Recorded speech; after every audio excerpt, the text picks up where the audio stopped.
유명한 배우 강수연 씨가 56세, 저 나이 또래입니다. 동맥류입니다. 풍으로 오는 게 아니라 동맥류로 온 뇌출혈과 함께 심정지로 세상을 떠났습니다. 근데 그에게 만약에 주변에 사람이 있었다면 빨리 발견할 수 있었다고 합니다. 그에게 있었던 것은 개 2마리와 고양이 3마리밖에 없었다고 합니다. 그러니까 여러분들 가족의 중요성을 발견하게 됩니다. 아버지, 어머니들, 저도 이번 주간에 이 주머니 마를 날이 없어요. 부산의 부모님, 인천의 우리 어머니, 부모님들이 제일 좋아하는 거 뭔지 아시죠? 돈을 제일 좋아합니다. 다른 거 사드리려고 생각하지 마시고, 선물 사드리려고 생각하지, 돈으로 드리세요. 돈으로. 그게 제일 좋은 선물입니다. 우리 아들도 하여튼 선물 준다는데 제가 너무 감사하게 생각합니다. 참 열심히 일해서 아빠 엄마 어버이날이라고. 여러분들 아버지 어머니한테 살아계실 때 잘해야지 천당 가고 나서 잘하면 아무 소용없는 거 아시죠? 기억하시고 아버지 어머니 잘 섬기시기를 바랍니다. 우리가 어버이 주일을 맞이할 때마다 믿음의 어머니를 생각합니다. 믿음의 부모를 생각합니다. 성경의 인물 가운데 한 사람, 사사시대를 종식하고 왕정시대를 열었던 사람이 사무엘인데, 그 사무엘의 어머니 한나가 믿음의 어머니고 기도의 어머니였음을 우리는 사무엘상 1장 2장을 통해서 볼 수 있습니다. 참, 이 구속 역사에 기가 막히게 하나님이 준비한 그 연약한 여인이었던 한나. 그 한나가, 여러분 내가 또 이야기하지만 우리의 기도는 내 형편과 처지를 넋두리 하는 기도가 아닙니다. 우리의 기도는 주님의 마음을 정확하게 알고 주님의 마음을 이루어 드릴 수 있는 기도를 해야 되는 거예요. 아시겠어요?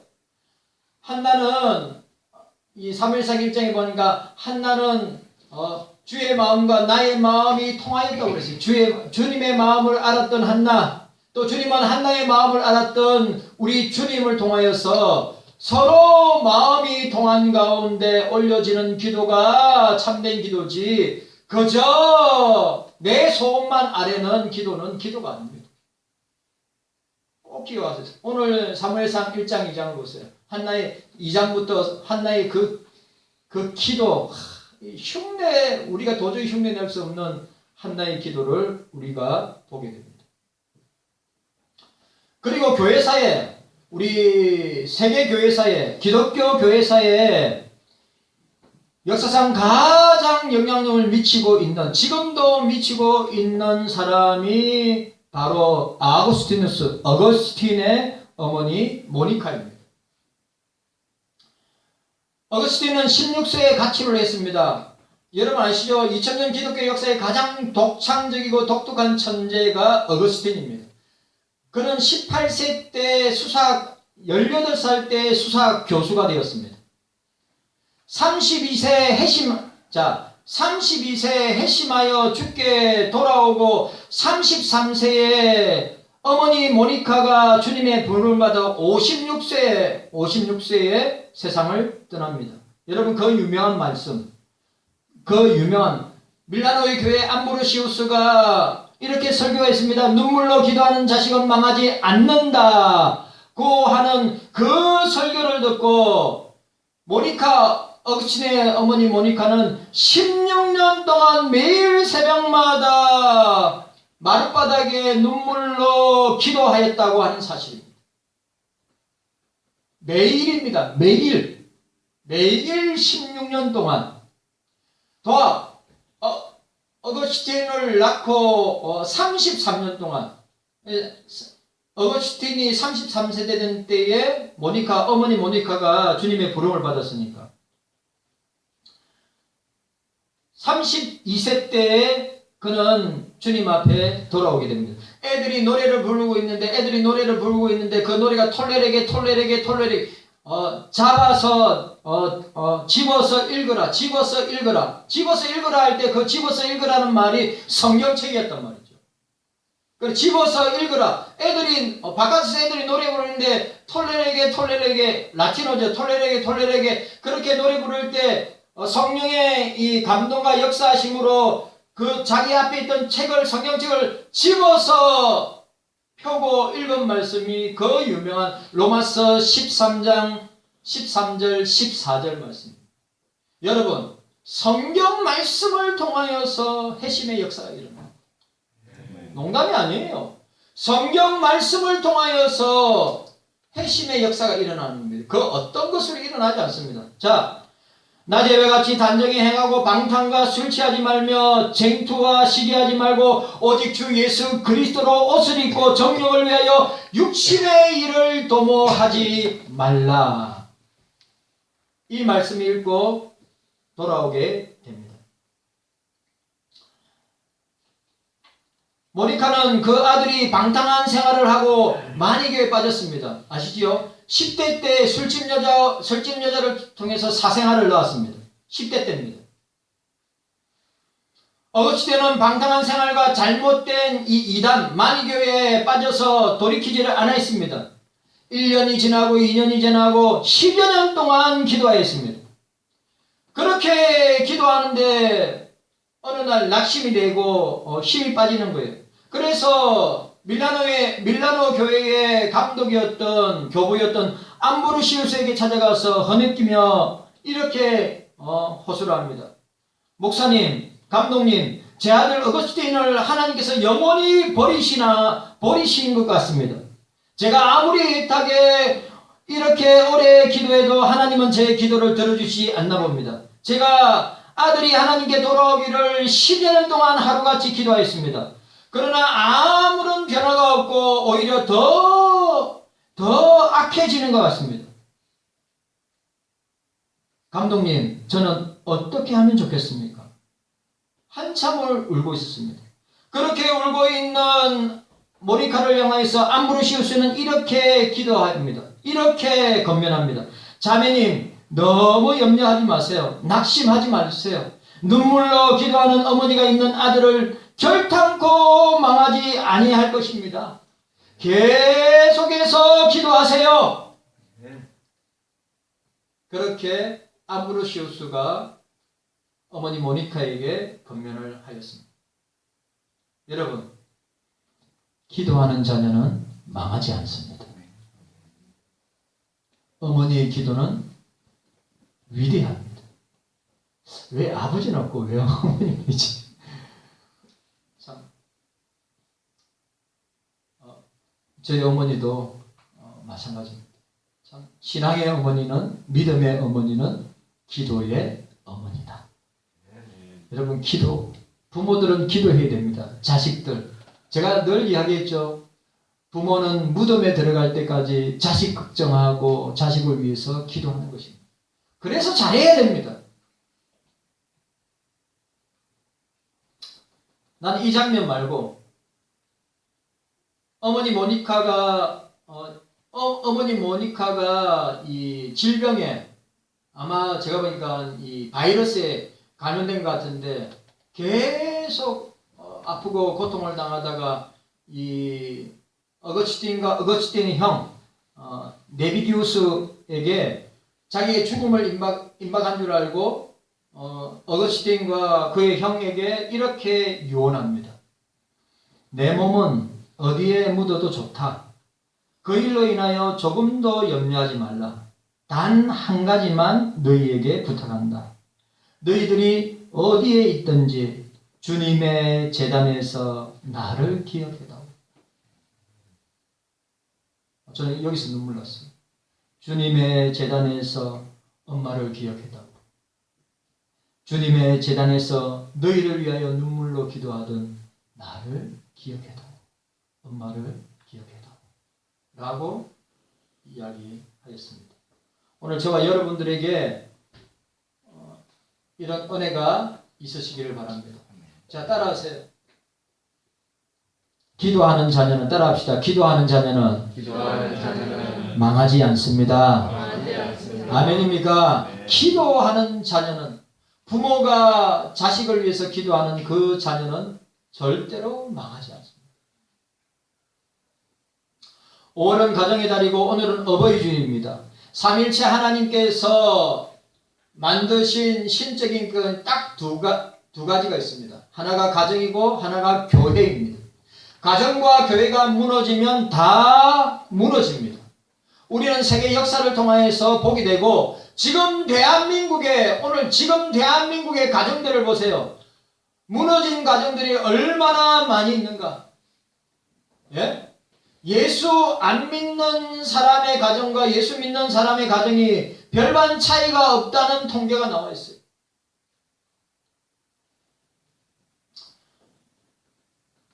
하나님은 영이시기 때문에 보이지 않습니다. 그런데 보이지 않는 하나님이 보이는 하나님으로 나타난 분이 누구냐 하면 부모입니다. 그래서 하나님처럼 부모를 섬기는 여러분들 되시기를 바랍니다. 부모를 잘 섬겨야 되는 것입니다. 영국의 선교사들이 중국에서 선교할 때 너무나 많은 어려움이 있었습니다. 왜냐하면 유교 문화 가운데 있는 중국이었기 때문에 기독교는 불의의 종교라고 생각했기 때문입니다.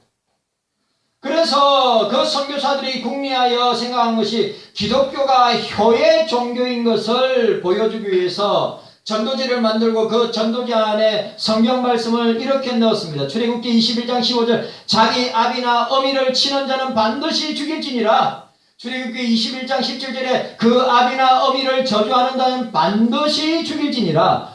기독교처럼 효를 강조하는 종교가 없습니다. 효도하지 아니하면 사람 취급하지 말라는 것입니다. 효도하지 아니하면 심지어 죽이기까지 하라고 했습니다. 그 정도입니다. 부모에게 효도하지 않는 것은 살 자격이 없고 하나님을 기쁘시게 할 수 없다고 한다고 하는 사실입니다. 자, 오늘 본문 4절 말씀. 오늘 본문 4절 말씀 함께 읽도록 하겠습니다. 자, 본문 4절 말씀 함께 읽습니다. 시작. 만일 어떤 가부에게 자녀나 손자들이 있거든 저희로 먼저 자기 집에서 효를 행하여 부모에게 보답하기를 배우게 하라. 이것이 하나님 앞에 받으실 만한 것이니라. 오늘 제목이 하나님 앞에 받으실 만한 것이 뭐냐? 부모에게 효를 하는 것입니다. 부모에게 효를 하는 것이에요. 여러분 살아계실 때 잘하세요. 제발 살아계실 때 잘하세요. 여기 보니까 자녀나 손자들 앞에서 부모에게 효를 행하라. 그렇게 그들로 배우게 하라. 행하라. 배우게 하라. 이 행하라 명령행입니다. 이 말은 행하란 말을 효를 행하라 할 때 그 말은 존경하고 경배하다. 존경하다, 경배하다. 자녀들은 마땅히 부모를 존경하고 경배하고 효를 행해야 한다. 말씀하고 있습니다. 자, 오늘 첫 번째로. 자, 우리 함께 따라합시다. 힘을 다해. 따라합시다. 힘을 다해. 부모님께 순종해야 합니다. 힘을 다해 부모님께 순종해야 합니다. 여기 순종이란 단어, 이 순종이란 단어는 아래에서, 자 보세요. 아래에서 듣다는 뜻이에요. 그러니까 진지하게 듣는 행위를 말하는 거예요.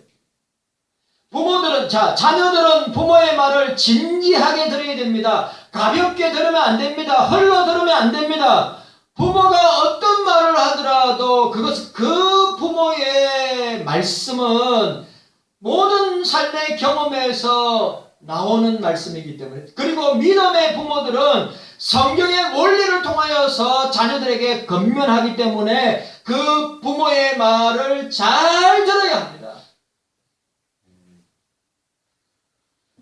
불신 부모라도 믿는 부모라도 어떻게 해요? 부모의 말을 잘 들으시기를 바랍니다. 진지하게 들으세요. 네? 진실하게 들으세요. 여러분 부모님의 말씀 들으면 손해볼 거 하나도 없습니다. 왜? 내보다 몇십 년을 먼저 사셨기 때문에 거기에서 오는 연륜과 경륜을 통해서 어떤 일이 일어나고 어떤 문제가 일어났을 때 부모가 건면하고 부모가 고개 들어라 찬양대 또 자 오늘 여러분들 목사가 여러분 우리 장로님 두 분 장로님 목사가 우리 경서교회의 영적인 어버이이고 영적인 아버지고 영적인 어머니 역할을 합니다. 우리 권사님들이 우리 교회의 영적인 어머니 그분들의 연륜과 경륜과 그분들의 말씀을 경홀히 여기거나 흘러듣지 말고 그 말씀을 진지하게 받아들일 때 그것이 내 삶에 어떻게 됩니까? 중요한 이정표가 될 수 있습니다. 고린도서 3장 20절 자녀들아 모든 일에 부모에게 순종하라. 따라합시다. 자녀들아 모든 일에 부모에게 순종하라. 모든 일에 순종하라고 했어요. 모든 일에 순종해야 됩니다. 교회의 자녀들, 교회의 부모님들, 교회의 어른들에게 모든 일에 순종해야 됩니다. 힘을 다하여 모든 일에 순종할 수 있는 자녀들이 되어야 합니다. 그리고 마음과 뜻과 힘과 목숨을 다해 하나님께 순종하듯이 부모에게 순종해야 한다는 사실입니다. 오늘 저와 여러분들에게 이런 은혜가 있기를 바랍니다. 순종해야 합니다. 순종하세요. 순종이 제사보다 낫다고 했습니다. 두 번째로 하나님 앞에 받으실 만한 것 두 번째 진심으로 부모님을 공경해야 합니다. 따라합시다. 진심으로 부모님을 공경해야 합니다. 십계명의 5계명 내 부모를 공경하라. 요즘은 이렇게 해석한답니다. 내 부모를 공격하라. 내 부모를 공격하래. 내 부모를 공경하라. 내 부모를 공경하라는 말씀은 내 부모를 무겁게 여기라. 이 공경이라는 카보드 이 공경이라는 단어가 무겁다는 말이에요. 이 공경이라는 단어는 우리 신체 기관 중에 제일 무거운 것이 어디입니까? 간입니다. 내 부모를 공경하라는 말은 간처럼 여기라. 여러분 심장이 멎으면 사람이 죽듯이 간이 죽으면 여러분 어떻게 됩니까? 간이 죽으면 간을 바꾸든지 바꾸지 못하면 죽습니다. 그러니까 부모의 말씀에 간처럼 여기라. 부모를 진지하게 진심으로 부모님을 공경하라. 부모님을 무겁게 여기라고 하는 것입니다. 부모님을 불쌍히 여기라고 한 말이 아닙니다.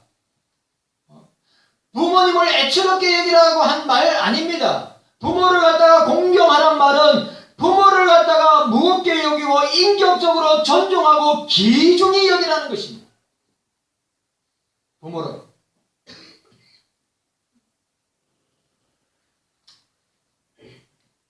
제 아버지 어머니 많이 못 보였어요. 겨우 두 분 다 초등학교 졸업하셨어요. 그래도 저는 이 세상에 저희 아버지 어머니만큼 지혜롭고 인간관계 잘하고 세상에 일어나는 문제나 또 본인 당신들이 경험했던 것을 아들된 목사에게 건면하고 또 부탁할 때 저는 절대로 흘려두지 않습니다. 부모가 무식합니까? 부모가 배우지 못했습니까? 부모가 가난합니까? 부모가 사회적으로 아무것도 가진 게 없습니까? 여러분, 그런 부모일수록 여러분들이 공경해야 합니다. 네. 농담 아닙니다. 저는 저희 아버지 어머니 예. 항상 전화하면 아버지도 저한테 목사인 벌써 50대 중반인 목사한테 이렇게 건면합니다. 저희 어머니 권사님도 아들 목사에게 이렇게 건면합니다. 네 알겠습니다 어머니. 네 알겠습니다 아버지. 왜? 다 삶의 연륜에서 나오는 성경적인 경험과 지식을 통해서 나오는 건면이기 때문에 절대로 흘려듣지 않습니다. 그런 아버지 어머니가 있다는 사실 앞에 제가 지금까지 올 수 있었다고 저는 확실하게 말씀드릴 수 있습니다. 만약에 아버지 어머니가 안 계신다면 내 과연 잘 살았을까? 신앙생활 잘했을까? 목사로서 제가 잘 감당했을까?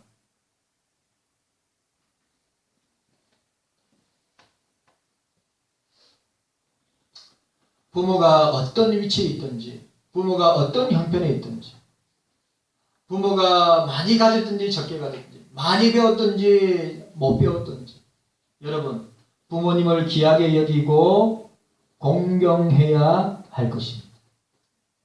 공경해야 합니다.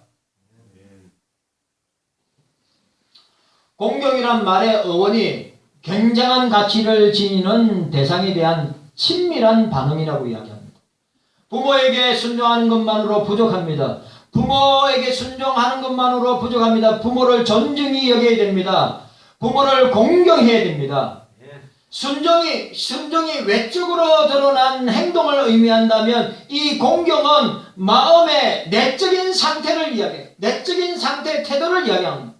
여러분, 행동으로도 부모를 공경하고 마음으로도 부모를 공경해야 합니다. 행동과 마음이 부모를 대할 때 똑같아야 합니다. 우리 교회 어른들도 찬양대 고개 드세요. 목사 설교 고개를 드세요. 고개를 30분 정도 설교하는데 견디세요. 견디시라고. 제가 경주에 총회 2단 세미나 갔죠. 그 강사님 중에 한 분이 인천에서 목회하시는 분이에요. 그런데 여러분, 그분은 설교를 기본 1시간 하세요. 제가 유튜브에 들어가 봤어요. 진짜 1시간 5분, 10분이었어요. 매주 설교 시간이 1시간입니다. 1시간. 근데 그 교회는 2부, 3부에는 앞자리에 앉을 자리가 없대요. 자녀들인지 교인들인지 성도들인지 부모들인지 항상 앞자리에 앉으려고.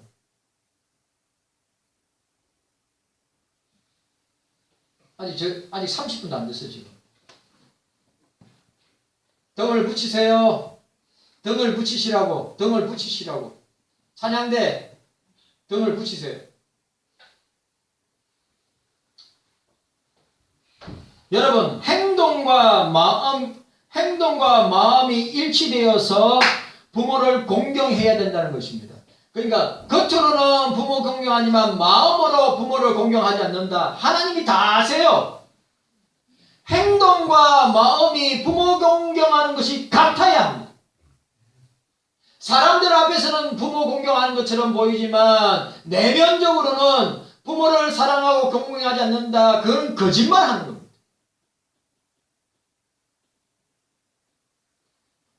우리 경서교회 우리 자녀 여러분들, 우리 경서교회 우리 성도 여러분들, 부모님을 공경해야 합니다.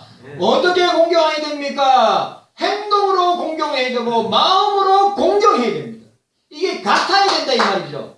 말 따라 행동 따라 언행일치, 실행일치가 같아야 됩니다. 말 따로 행동 따로 신앙 따로 행동 따로가 되면 아니 됩니다. 왜? 주님이 다 보고 계세요. 주님이 다 보고 계신단 말이에요.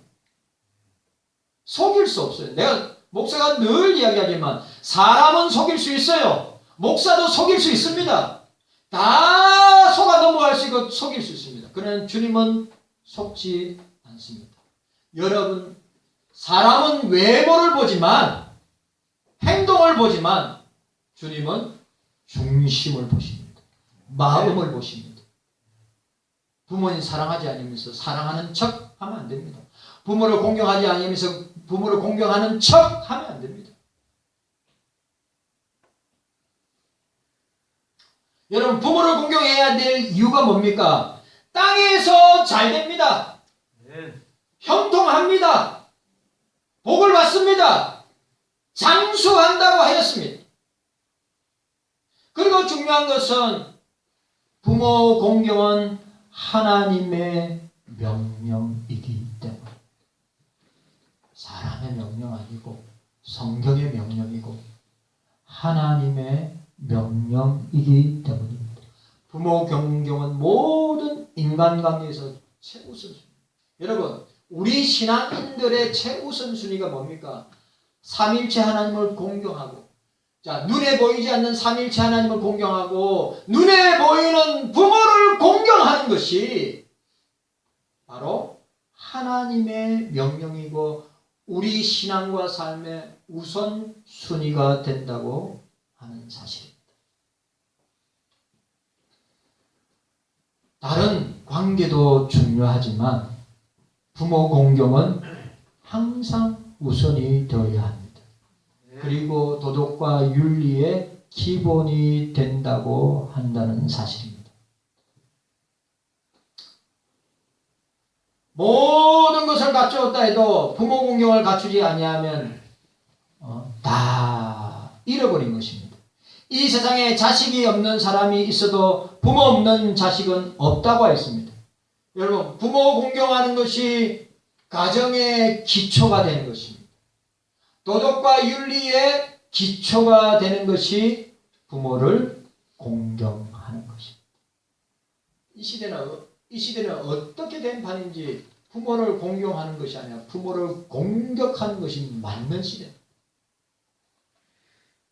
부모를 섬에다 버리고 부모를 해외에 데려가서 버리고 부모를 갖다가 산에다가 버리고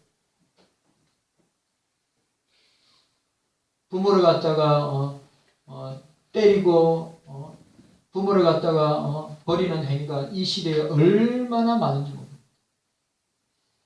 저와 여러분들 가운데 부모를 향한 그런 행동과 마음의 모습이 절대로 일어나서는 아니다.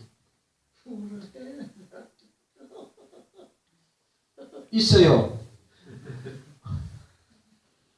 우리 김용철 권사님이야 자녀들에게 효를 받고 사랑을 받지만 지금 심각합니다.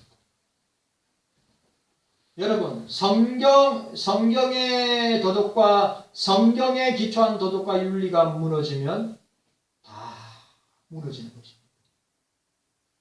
자, 세 번째로 하나님 앞에 받으실 만한 것 효를 향하라. 세 번째, 따라합시다. 부모님께 따라합시다. 부모님께 보답해야 합니다. 부모님께 보답해야 합니다. 여러분, 부모님께 보답하란 말이 물질로 보답하라, 어떤 무엇으로 보답하라는 게 아니라 따뜻한 말 한마디라도 부모님께 표현하고 부모님께 전화하고 부모님께 가서 찾아가는 것, 그것이 부모님께 보답하는 것입니다. 자, 오늘 본문 4절에 보시길 바랍니다. 본문 4절에 보니까 만일 어떤 가부에게 자녀나 손자들이 있거든 저희로 먼저 자기 집의 효를 향하여 부모에게 보답하기를 배우게 하라. 보답하기를 배우게 하라. 이것이 하나님 앞에서 받으실 만한 것이라. 여기 보답하다는 말은 보상을 갚다라고 하는 것입니다. 부모님의 은혜와 사랑을 되돌려 드리는 것이다. 그게 선물이 됐든지 그게 용돈이 됐든지 그게 부모님 찾아가서 부모님을 행동으로 섬긴다든지 이런 것들이 다 뭡니까? 보답하는 행위란 말이죠. 보상하는 행위란 말입니다. 저는 아버지 어머니가 너무 멀리 계시니까 온라인으로 보답했어요. 온라인으로. 인터넷으로. 인천에 우리 어머니한테는 직접 가서 드리고, 자녀된 여러분들도 그렇게 해야 됩니다. 부모의 사랑을 받았다면 지금까지 키워주시고 입혀주시고 먹여주시고 시집장가 보내게 하시고 허리 휘도록 자녀를 위해서 수고하고 고생하고 지금도 그 자식을 위해서 기도하는 부모를 위해서 우리가 마음으로 보답하고 물질이든지 선물이든지 보답하는 그 행위를 우리가 자녀들에게 가르쳐야 합니다. 여러분, 가르쳐야 자녀들도 보고 배워서 그대로 하게 된다는 사실입니다.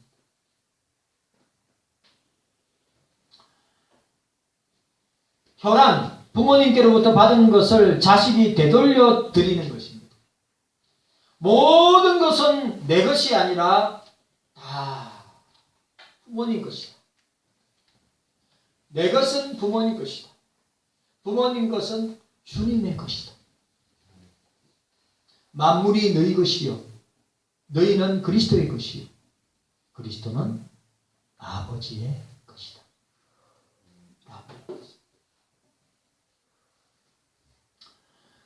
부모에게 보답하기를 효를 행하는 것을 자녀들로 손자들로 배우게 하라. 자, 중요한 말 나옵니다. 자녀들로 손자들로 배우게 하라. 가르치라는 것입니다.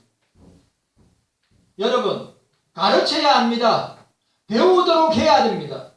부모가 자식에게 가르쳐야 돼요. 할아버지 할머니 섬기는 걸 가르쳐야 됩니다. 그래야 자녀들과 손주들이 그 부모의 모습을 보고 그대로 따라합니다.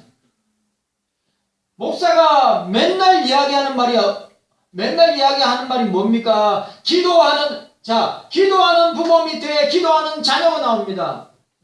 예배에 목숨 거는 부모 밑에 예배에 목숨 거는 자녀가 나옵니다. 성경 말씀을 주야로 양식을 삼고 일평생 말씀을 가까이 하는 부모 밑에 말씀을 가까이 하는 자녀들이 나옵니다. 그러면 부모 공경하는 것을 자녀들에게 손주 손녀들에게 보여주면 그 자녀들과 그 손주들이 어떻게 한다고요? 그 부모에게 보답하고 효를 행한다고 하는 것입니다. 가르치는 것, 자 오늘 보세요. 가르치는 것은 내가 주체이지만 부모가 주체입니다. 배우게 하라는 것은 배우는 사람들이 주체입니다. 배우게 하라고 있어요. 그럼 부모된 자들이 자녀들에게 배우게 하라고 하는 것은 어떻게 해야 됩니까? 부모가 본을 보여주면 됩니다. 할아버지 할머니 어떻게 섬기는가? 어떻게 공경하는가?